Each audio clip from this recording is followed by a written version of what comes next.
कि आरएसएस का जो एजेंडा है वो मुस्लिम के विरोध में है और वो मुसलमानों के उसमें काम करते हैं।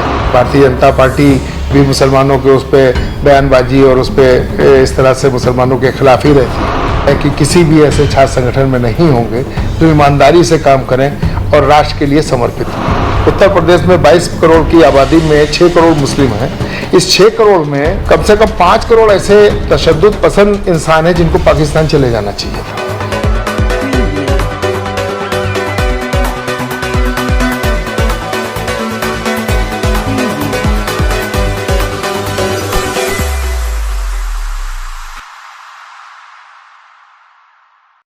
नमस्कार, स्वागत है आपका लाइव यूपी न्यूज 24 में।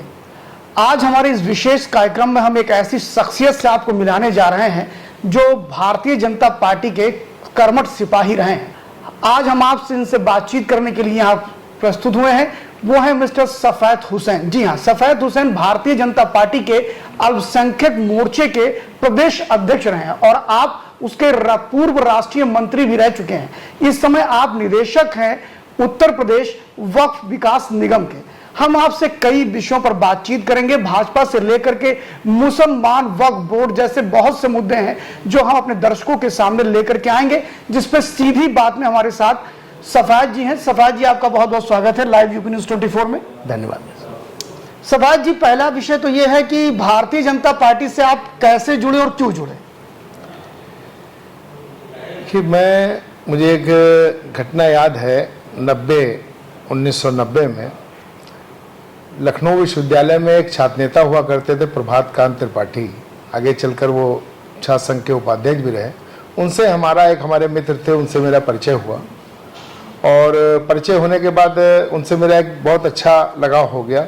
तो मैं उनसे गोल्डन जुबली में रहते थे तो मैं उनसे कभी कभार मिलने भी जाता था और मुलाकात होती थी। फिर वो विद्यार्थी परिषद से वो जुड़े हुए थे तो मैं भी उन मीटिंगों में मेरा आना जाना हुआ और मैं उनके साथ बैठकर जो विद्यार्थी परिषद के जो उस वक़्त के जो बड़े कार्यकर्ता और जो लीडर होते थे उनकी बातों को बड़े ध्यान से मैं सुनता था। तो उसको सुनते सुनते मैं फिर विचार भी करता था, मैं सोचता था उनकी बातें सुनकर। मुझे लगा कि इस देश में अगर कोई राष्ट्रवादी संगठन है तो वो विद्यार्थी परिषद है। तो धीरे धीरे मैं भी विद्यार्थी परिषद से जुड़ने लगा। जो भी धरना प्रदर्शन होता था तो मैं उसमें भी शामिल हो जाता था। उसके बाद फिर मैं लखनऊ क्रिश्चियन कॉलेज में मैंने ग्रेजुएशन में एडमिशन लिया तो विद्यार्थी परिषद के ही बैनर पे छात्र संघ अध्यक्ष का मुझे चुनाव लड़ने का मौका भी मिला और ये बात है 1996 की और मात्र 18 वोटों से मैं विद्यार्थी परिषद से पराजित हुआ और 36 वोट हमारा इनवैलिड हो गया था। तो ये रहा फिर मेरा आना जाना संगठन में रहा। फिर मुझे संगठन में जिम्मेदारी दी गई एज ए मुस्लिम। मुझे लगता है पहली बार मैं था और मेरे एक मित्र थे नईम, तो दो ही लोग विद्यार्थी परिषद में काम करते रहे। महानगर प्रमुख का दायित्व मिला। उस वक्त पूरा लखनऊ हमारे उसमें महानगर प्रमुख के उसमें आता था और एक विश्वविद्यालय और 9 डिग्री कॉलेज उस वक्त हुआ करते थे। अब तो बड़ा शहर हो गया है और लखनऊ को भी कई जिलों में तकसीम कर दिया गया है। अच्छा, भारतीय जनता पार्टी और विद्यार्थी परिषद में एक मुस्लिम के नाते काम करने पे कभी आपको ऐसा लगा कि मैं गलत जगह पे हूँ? देखिए, जो हमारे लीडर हैं उनकी जो मैं स्पीचें या उनकी तकरीर सुनता था, उनके पास जाता था या उस समाज के लोगों में बैठता था, तो जब भी कभी कोई सियासी लोग बात करते थे तो मुस्लिम लोग तो वो ये बताते थे कि आरएसएस का जो एजेंडा है वो मुस्लिम के विरोध में है और वो मुसलमानों के उसमें काम करते हैं। भारतीय जनता पार्टी भी मुसलमानों के उस पर बयानबाजी और उस पर इस तरह से मुसलमानों के खिलाफ ही रहती है। और मैं अपना व्यक्तिगत मैं आपको अनुभव बताऊँ कि जब मैं काम करने का मुझे मौका मिला और सबके साथ उठना बैठना मेरा हुआ और चूंकि मैं मुसलमान हूँ तो मुसलमानों के भी उलमाओं में और सारे लोगों में उठना बैठना हुआ।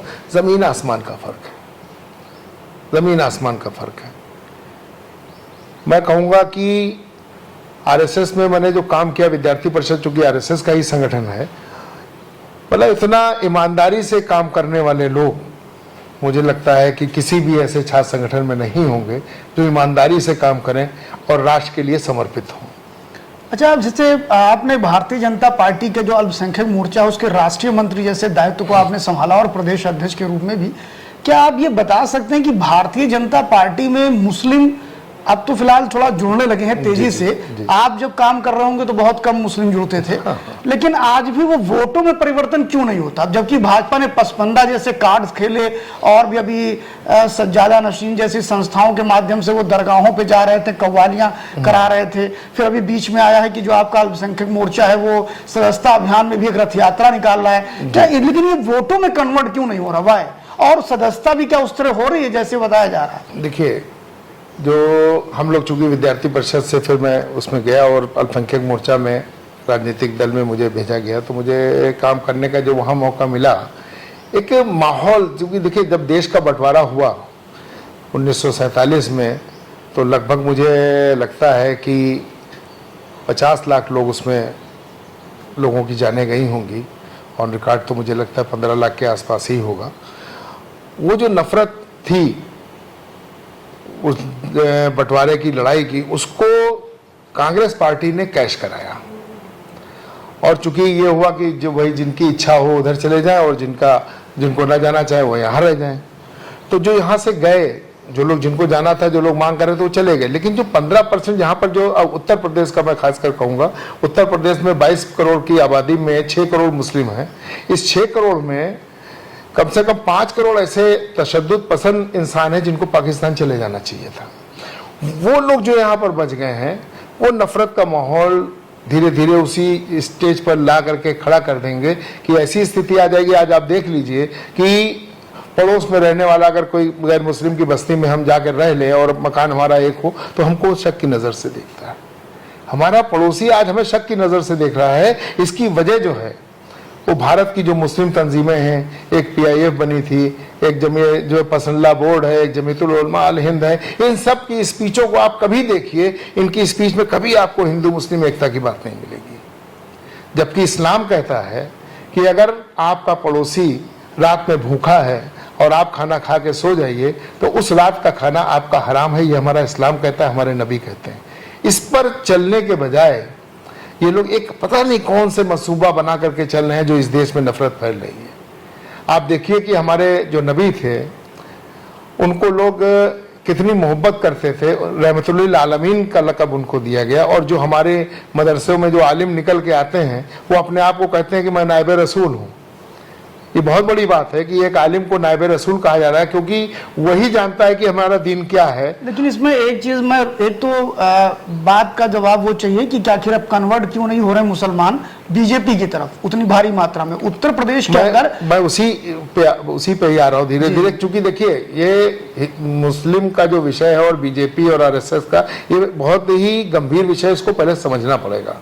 जब तक हम इसको समझेंगे नहीं कि आखिर ये वोट का जो है सदस्य भी बन रहे हैं, योजनाओं का लाभ भी ले रहे हैं, और वोट क्यों नहीं दे रहे हैं, इस चीज को समझने के लिए इस चीज को समझना पड़ेगा।